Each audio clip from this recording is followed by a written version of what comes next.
할렐루야. 다 함께 우리 사도신경으로 신앙 고백하시면서 오늘 수요예배를 시작하겠습니다. 전능하사 천지를 만드신 하나님 아버지를 내가 믿사오며 그 외아들 우리 주 예수 그리스도를 믿사오니 이는 성령으로 잉태하사 동정녀 마리아에게 나시고 본디오 빌라도에게 고난을 받으사 십자가에 못 박혀 죽으시고 장사한 지 사흘 만에 죽은 자 가운데서 다시 살아나시며 하늘에 오르사 전능하신 하나님 우편에 앉아 계시다가 저리로서 산자와 죽은 자를 심판하러 오시리라. 성령을 믿사오며 거룩한 공회와 성도가 서로 교통하는 것과 죄를 사하여 주시는 것과 몸이 다시 사는 것과 영원히 사는 것을 믿사옵나이다. 아멘. 이제 찬송가 286장 같이 부르시겠습니다. 찬송가 286장입니다.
이제 우리에게 주시는 하나님의 말씀을 함께 봉독하도록 하겠습니다.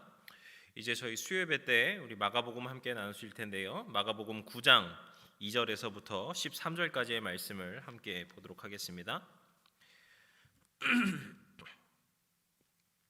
마가복음 9장 2절에서부터 13절까지의 말씀, 저희 한 목소리로 함께 읽겠습니다. 엿새 후에 예수께서 베드로와 야고보와 요한을 데리시고 따로 높은 산에 올라가셨더니 그들 앞에서 변형되사 그 옷이 광채가 나며 세상에서 빨래하는 자가 그렇게 희게 할 수 없을 만큼 매우 희어졌더라.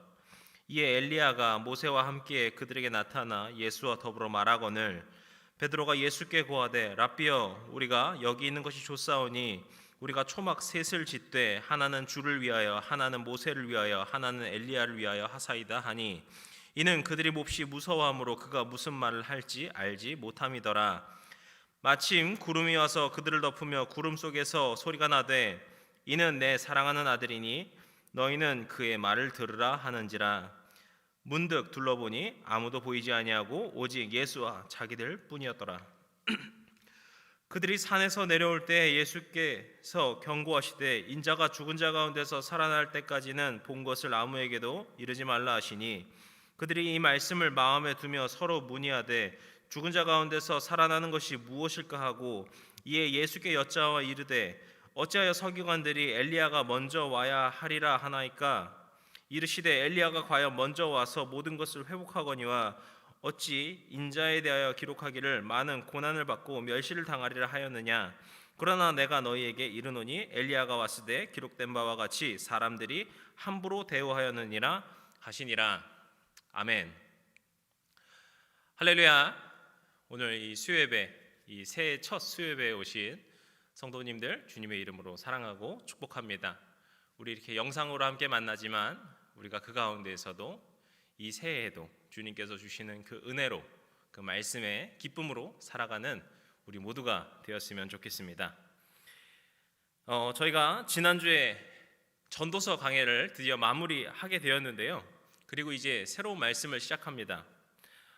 그런데 무슨 말씀을 이제 할까 이제 고민하고 기도하는 중에 제가 작년 가을에 이제 금요 기도회를 인도했었는데요.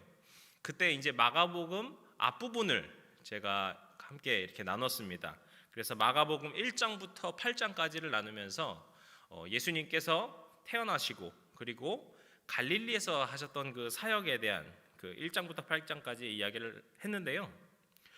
이제 오늘부터는 그 뒤에 이어지는 마가복음 9장부터 마지막 장까지를 함께 보도록 하겠습니다.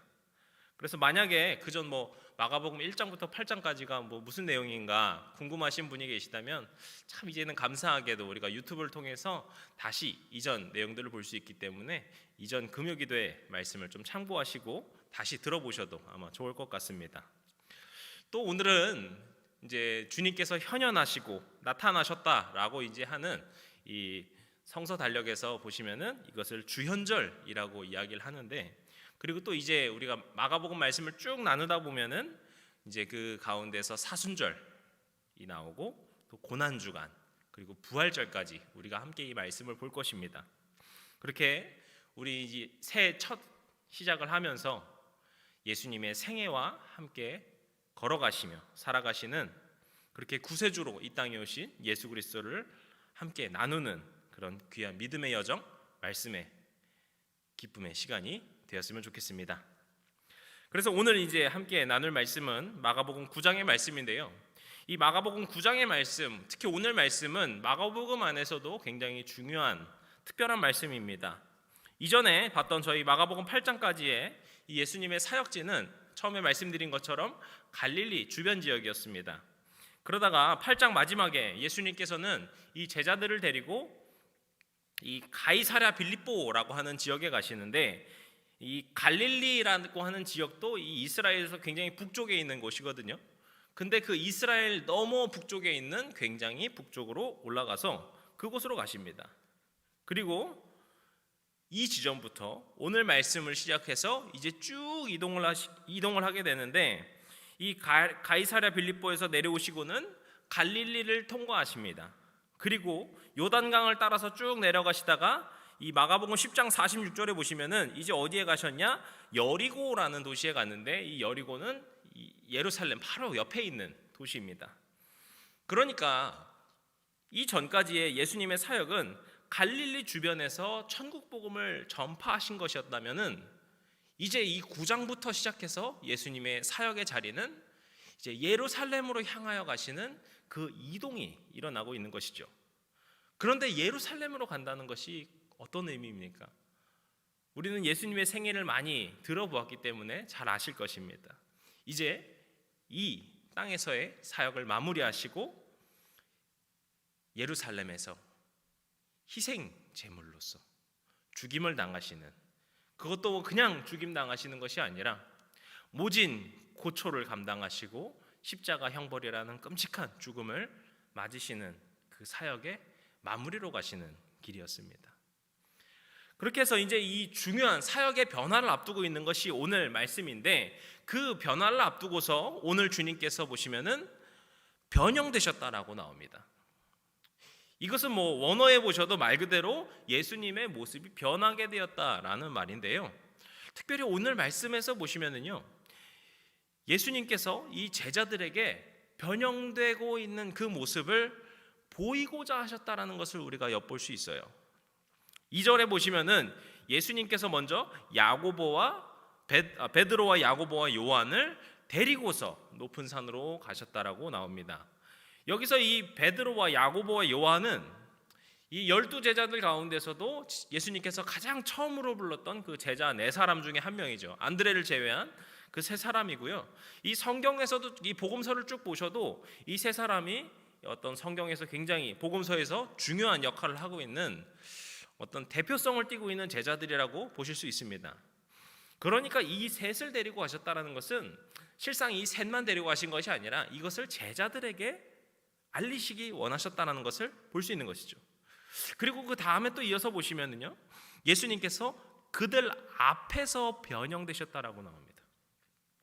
결국 우리가 여기서 말하는 바가 무엇입니까? 예수님께서는 제자들을 굳이 데리고 가셔서, 그것도 가장 대표성을 가지고 있는 그 제자들을 데리고 가셔서 그들 앞에서 변형되는 모습을 보이고자 하셨다는 어떤 그 분명한 목적을 가지고서 이 산으로 가셔서 이 변형이 되셨다는 것이죠.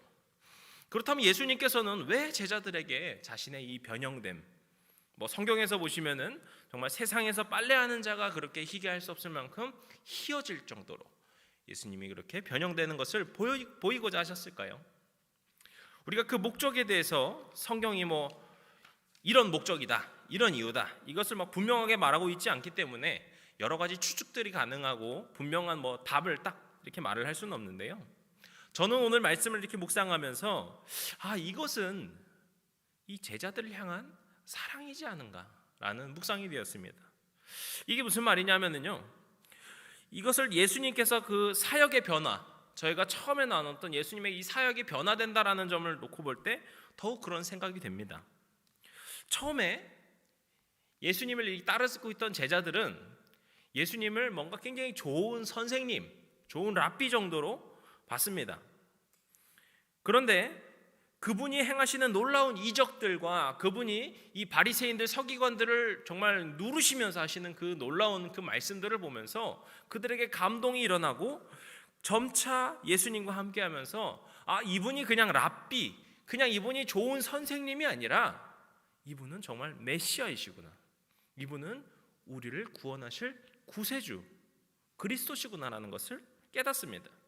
우리가 오늘 지금 읽은 본문 바로 전에는 베드로의 그 고백을 우리가 볼 수 있는데요, 여기에서 어떻게 그들이 고백하는지를 우리가 볼 수 있습니다. 여기 마가복음 8장 29절에 보시면은 예수님께서 물으시죠. 너희는 나를 누구로 아느냐? 그때 베드로가 이렇게 대답합니다. 주는 그리스도이십니다. 이것을 마태복음에서는 더욱더 명확하게 기록을 하고 있는데 어떻게 기록하냐? 주는 그리스도시요 살아계신 하나님의 아들이시니다. 우리가 예수 그리스도라고 말할 때 이 그리스도, 이것은 크리스토스라고 하는 단어인데 이것은 기름 부은 자를 말을 합니다. 사무엘서에서 나오는 이 사울이라던가 어떤 그 다윗의 이야기를 볼 때 우리가 알 수 있죠. 이 기름 부은 자는 바로 왕을 의미합니다. 그러니까 이 제자 베드로가 고백하고 있는 예수님은 누구냐? 당신은 왕이십니다. 당신은 구세주이십니다. 당신은 메시아이십니다. 이렇게 고백을 하고 있다는 것이죠. 그런데 우리가 만약에 지금 이 상황에 우리가 제자의 입장이라고 한번 생각을 해볼게요.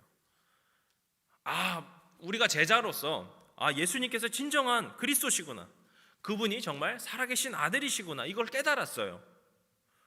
그렇다면은 예수님께서 고작 이 로마 총독 따위한테 죽임당하실 것이라는 그 이야기를 믿겠습니까?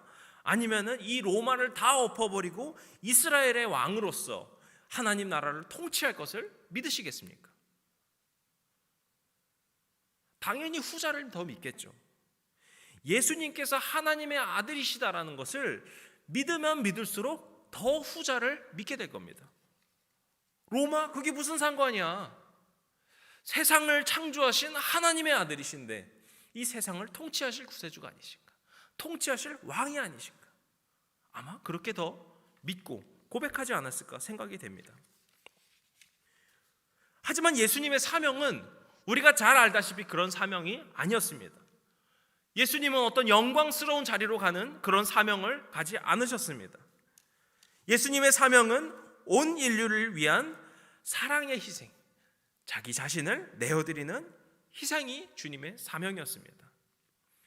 예수님께서 이 공생의 사역을 시작하시기에 앞서서 이 40일 금식을 하시고 사단에게 시험 받으시는 어떤 그런 사건을 아마 알고 계실 것입니다. 그때 사단의 마지막 시험은 무엇인가 하니까 천하 만국의 영광을 보여주면서 너가 나에게 절을 하면은 이 모든 것을 너에게 줄 것이다라는 그 유혹이었습니다. 그때 예수님께서는 사단아 물러가라, 너희가 하나님께 경배하고 만일 그분만을 섬기라 라고 대답을 하면서 사단을 물리치시죠. 그런데 이것은 정말 어떤 일회적인 이때 한 번 일어난 유혹의 유혹과 그것을 거부하신 것이 아니라 예수님의 사역의 방향이 무엇인지를 드러낸 것입니다. 예수님께서는요, 야 사단, 네가 그거 안 해줘도 나 얼마든지 이거 할 수 있어 라고 그렇게 말씀하신 게 아니었어요.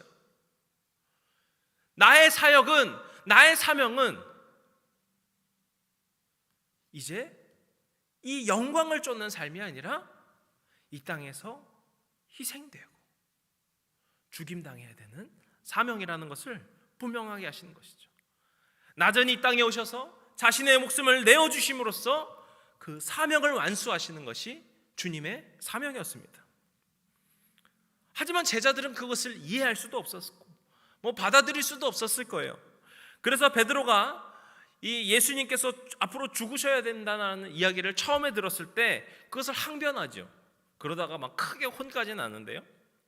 그런 제자들이, 정말 그렇게 혼란스러워하고 있는 그 제자들이 앞으로 어떤 일이 일어날지라도, 정말 예수님께서 정말 죽으시는 그 일이 일어날지라도 그들의 믿음이 흔들리지 않고 그들이 예수 그리스도를 믿음으로 굳게 서기를 원하셨을 것입니다.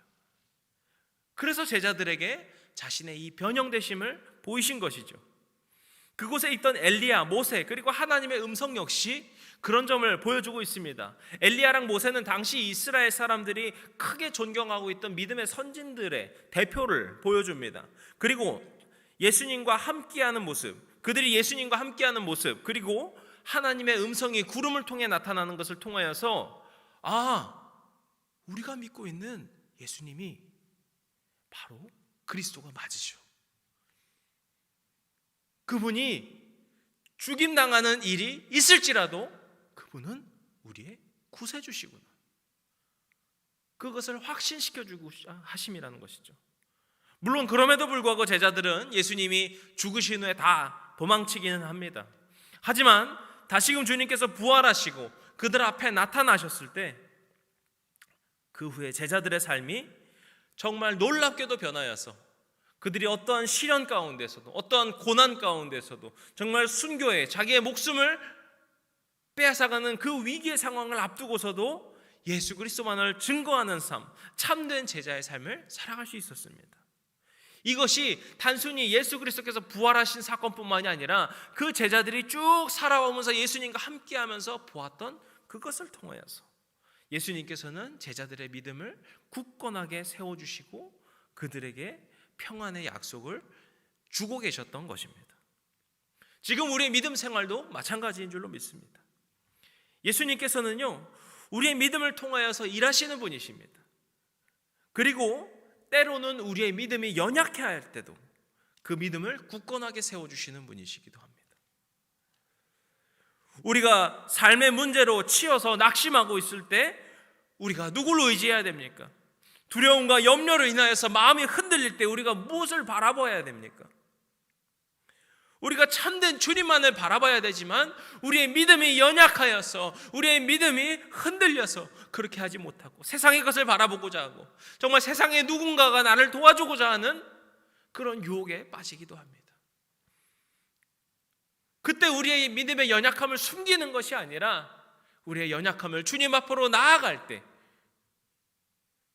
우리의 연약함을 주님 앞으로 가지고 갈 때 우리 주님께서 우리의 믿음을 다시 한번 굳건하게 세워주시고 우리가 다시 한번 돌이켜서 더욱더 굳건한 믿음으로써 더욱더 주님 앞에서 온전한 사람으로서 세워질 수 있도록 우리를 돌보시고 양육시켜 주시는 줄로 믿습니다. 우리 주님께서는 우리의 이 연약한 심령에 찾아오셔서 그 주님의 자녀들을 지금도 만져주시기를 원하십니다. 위로해 주시기를 원하십니다. 회복시켜 주시기를 원하십니다.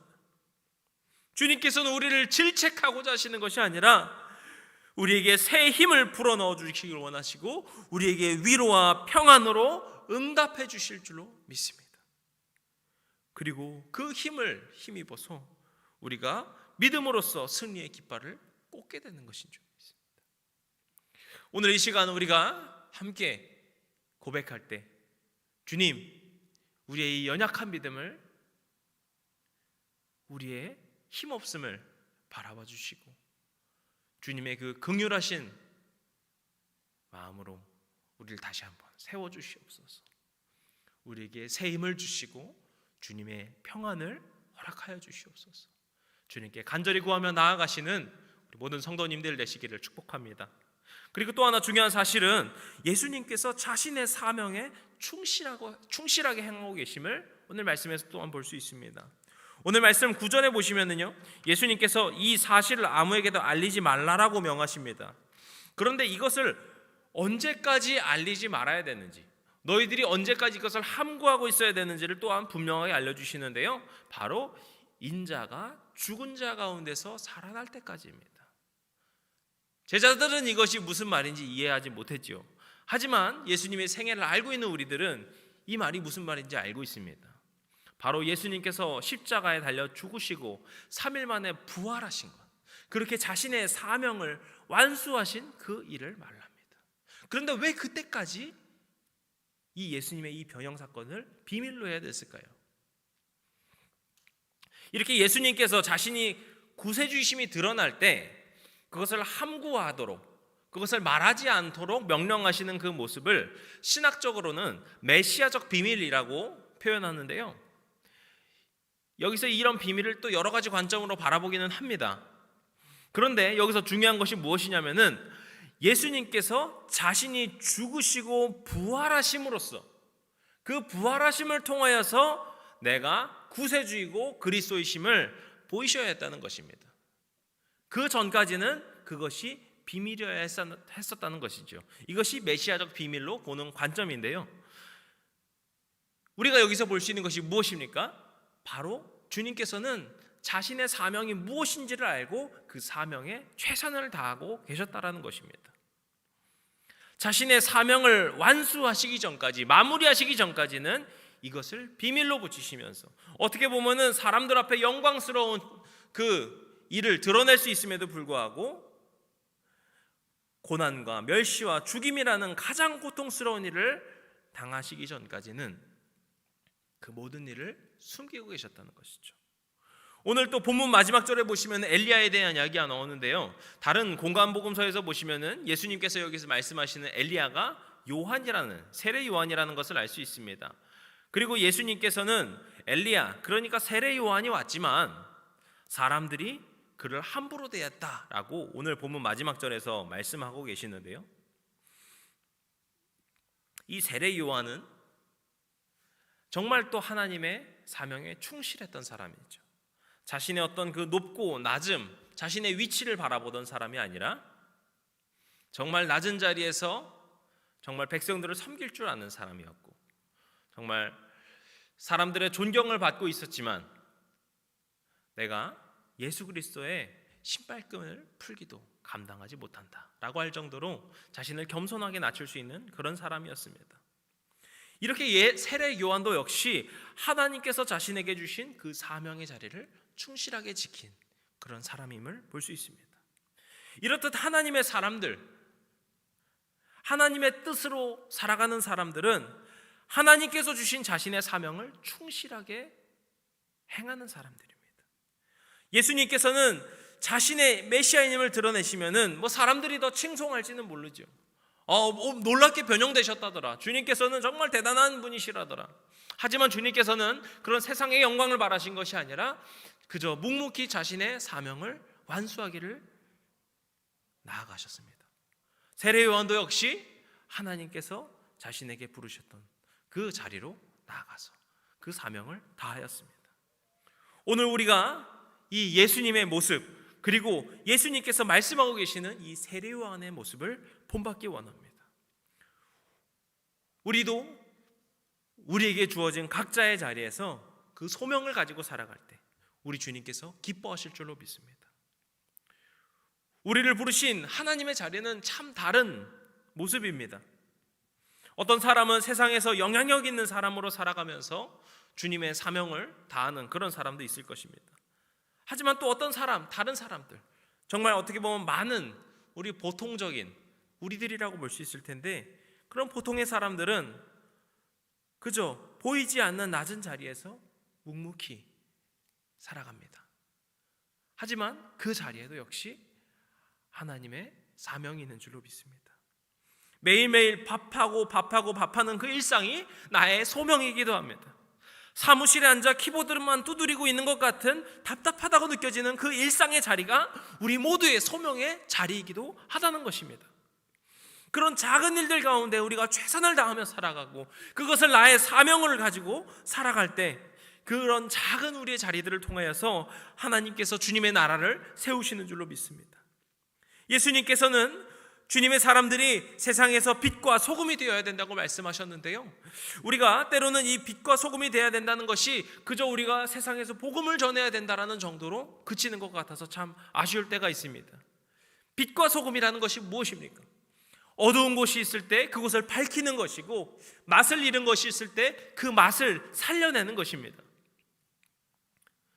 우리 믿는 사람들도 자신에게 주어진 그 자리를 소명으로 여기고 충실하게 살아가는 것, 작은 일이나 누군가는 하찮게 여겨지는 그런 일일지라도 그것을 진실된 마음으로 최선을 다하는 것, 내가 속한 자리에서 소소하게나마 사랑으로 실천하며 살아가는 것, 작은 일에 남을 배려할 줄 아는 그런 따스한 마음을 전하고 품으며 살아가는 것, 그런 작은 일이 모이고 모여서 우리 주님을 기쁘게 하는 것이고, 그것이 우리의 사명을 해나가는, 우리가 작은 예수로서 살아가는 주의 자녀들의 모습인 줄로 믿습니다. 오늘 우리가 함께 읽었던 이 말씀들을 함께 다시금 기억하면서 주님께서 이제 이 자신의 사명, 죽음으로 나아가시는 그 사명의 자리를 함께 또한 걸어가면서 기억하면서 지금 우리가 처한 자리에서도, 우리의 그 삶의 자리에서도 진실되고 충실하게 세상의 빛과 소금으로서 살아가시기를 축복합니다. 그렇게 우리가 작은 일에 충실하며 살아갈 때, 작은 일에 하나님의 사랑을 전하며 살아갈 때, 하나님의 선하심과 하나님의 마음으로 따스한 마음 품으며 살아갈 때 우리가 하나님의 나라를 세워가고 그 벽돌을 하나하나 쌓아가는 귀한 일꾼으로서 살아가는 주님의 백성들이 되는 줄로 믿습니다. 기도하시겠습니다.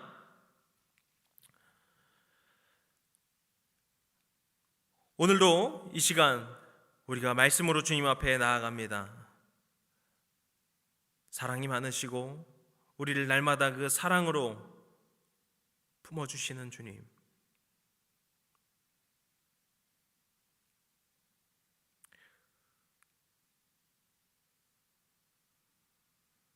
참 많은